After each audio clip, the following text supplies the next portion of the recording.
How's it going, you guys? Welcome back to another edition of the podcast.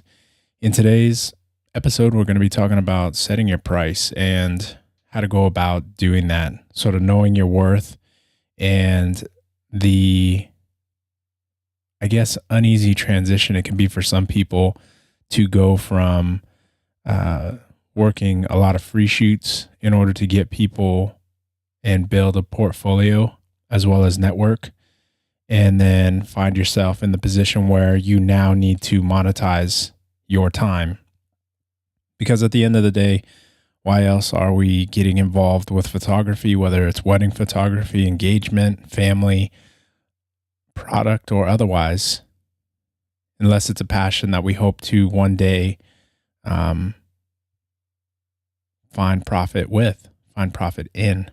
So to give a little bit of a starting point and what I sort of found throughout my research and going just through the school of hard knocks was you really have to name your price. You have to ask yourself, what is your time worth? And I think that you really need to be humble about it too, because we may want to be pricing ourselves up there with Annie Leibovitz or some other really high end or big name photographers in the business. But at the end of the day, if we don't have the portfolio, if we don't have that sort of network built up or that catalog that people can see, that's going to be a very hard sell, selling that price. So a good point to start out in is actually taking, if you're currently working a job, taking that hourly rate and just setting it at that. Now, there's a little bit more that goes into it than just saying, I want to make $11.50 an hour, I want to make $20 an hour, etc. However much you're currently making at your current 9-to-5 job. You have to take into account the amount of time spent editing these photos after the fact. So you need to sort of trial and error, find the balance in taking, say, a 1 hour photo session, whether it's engagement or family or otherwise, and just go ahead and figure out how long it takes you after that 1 hour session worth of editing, sitting down at your computer, logging the time, and how long is that process, the post process, because that needs to be baked into your price point. So a good rule of thumb from what I've read in forums and other online posts is just take what you would like to make per hour and multiply that by 3. And there is your hourly rate. So if you want to make, say, $10 an hour, then you'll charge someone $30 for a 1 hour photo session, and etc. Like the list goes on. Another thing you can do if you've built a good portfolio or a good catalog is search your local area. Now, I didn't go this route myself, what I'm about to say, but you can find other photographers and ask for a quote as if you're searching for a photographer yourself. That's one way to fish for prices and see where your competition or where your peers or whom you deem your peers, what their price points are. And then you can find your niche somewhere within that. Now, again, I didn't go this route. I don't really ethically think that it's good to do. But it's one way to figure out what your price should be. Another is just to throw out a number of what you really want to make. And there was my construction teacher, he put it to me pretty easily when it came to being a contractor, a general contractor, and when it comes to estimating and bidding jobs. There's no one right number. the client has an idea of what they want to pay, and it's either you're going to hit that number or you're not.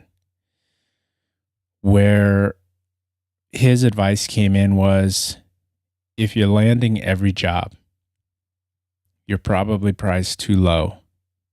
And if you're not landing any jobs, then you're probably too high.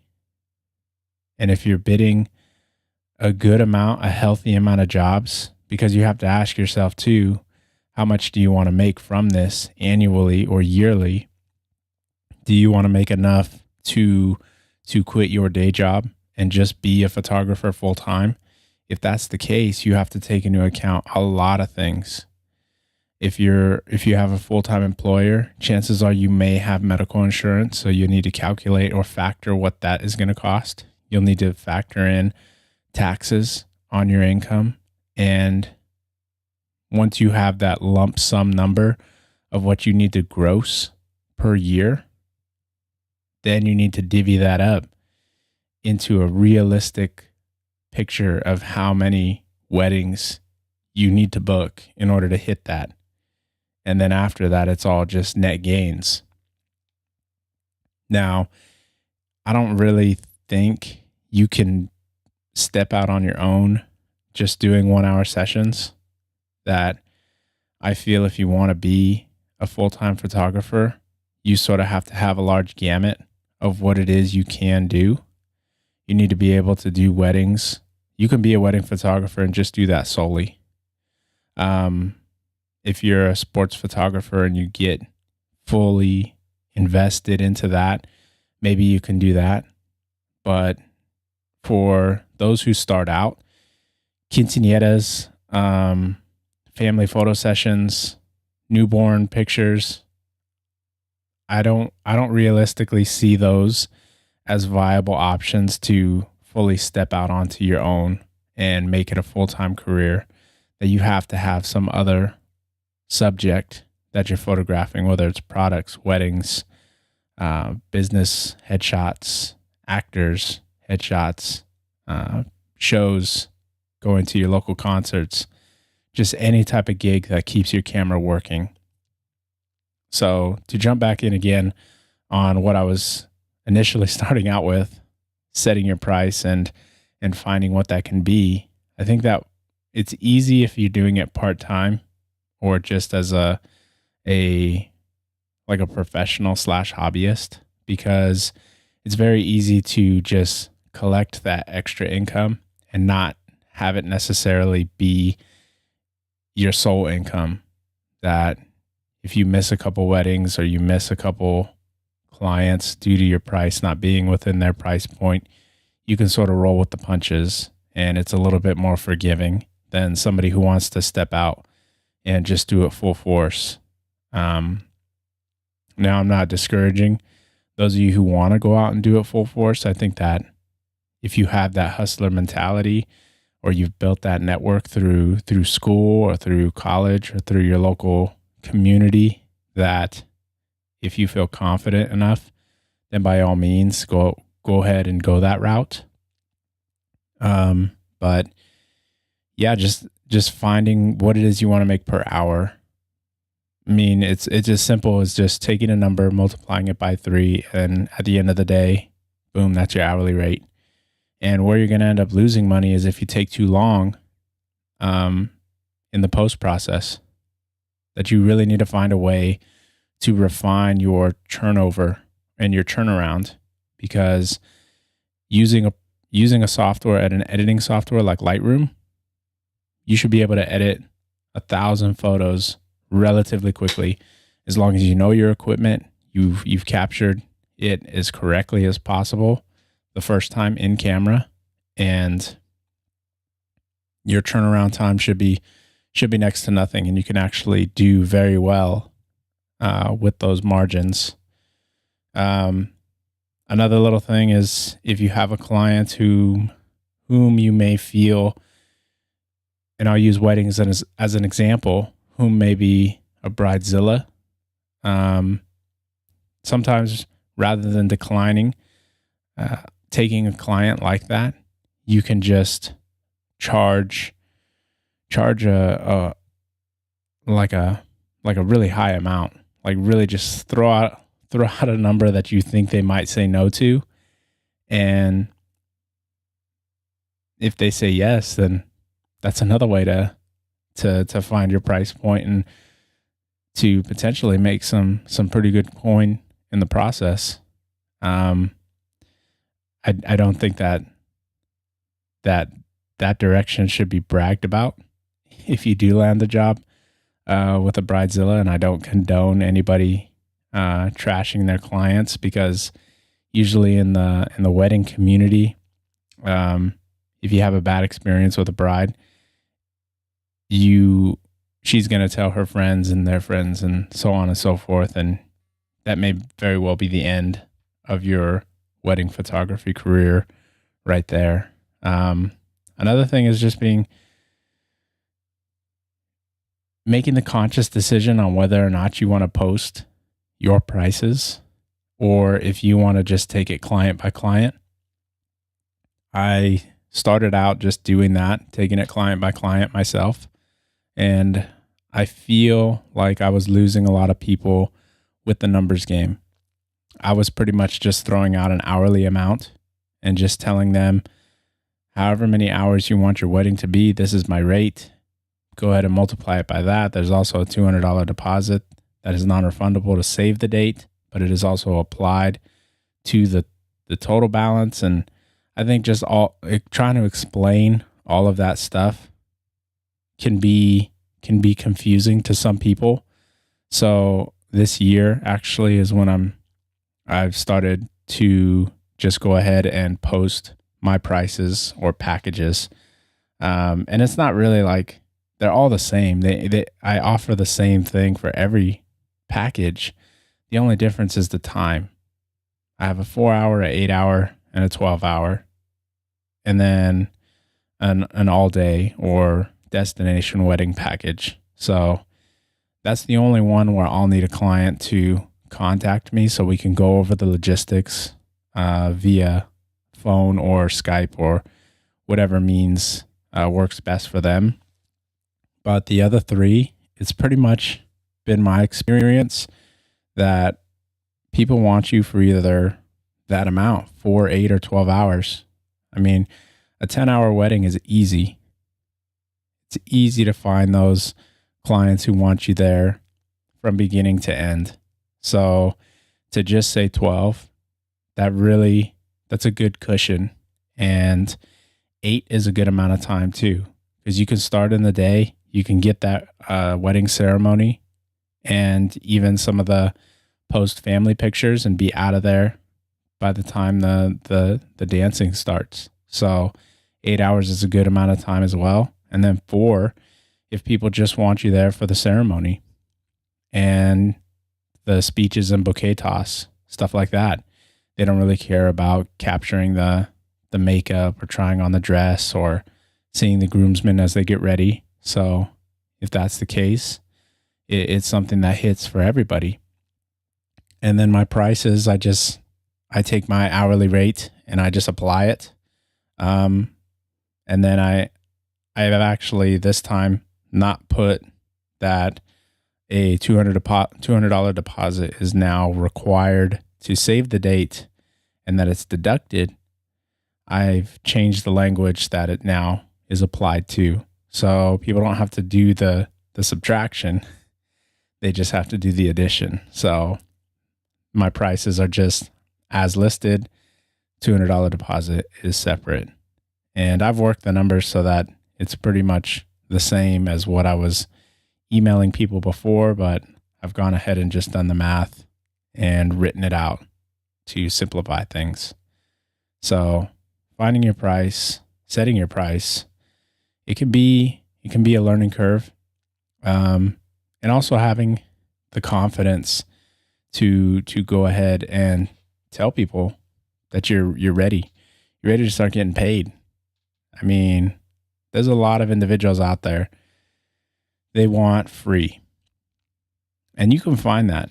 You can find auntie, you can find your best friend, your schoolmate, your coworker that has a DSLR And everyone seems to chomp at the bit when they hear that someone's getting married, and it's like all of a sudden, oh, I'll take your photos for you and don't even worry about paying. And that's great and all. Somebody who wants free is going to have to be okay with free results. That if a person doesn't have a portfolio, they're really rolling the dice. Now, they're doing a huge solid to somebody who wants to build a portfolio, but at the end of the day, it's a very important time. Hopefully, for a majority of us, you only get married once. So you want to be sure to invest into someone whom has or displays the type of work that you're looking for. Another good thing is if you go ahead and include a engagement session, so you can get a good feel as to the caliber of this photographer, or just reading reviews on Yelp and other things like that. Sometimes you'll find that there are some very good photographers who don't charge a lot of money because it's a side hustle for them. They're not in need of top dollar because they're not doing it full time. And then you have individuals, they want to pay top dollar because they feel with a higher dollar amount spent, they're going to get a higher quality image that somebody else won't get. Now, I think that's rare, but I have had a conversation with a videographer who said that they actually missed out on a client because they underestimated by $20,000. 20. That is pretty crazy. Now, this guy does some pretty high-end stuff for some pretty high-end clients.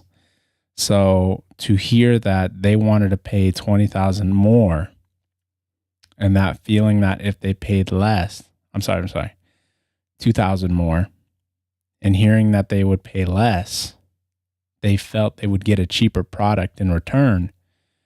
I mean, this man's work is remarkable. But some people, they want to pay more. And if they can, and if they have the ability to, then they should. They should do whatever it is they want to do with that money.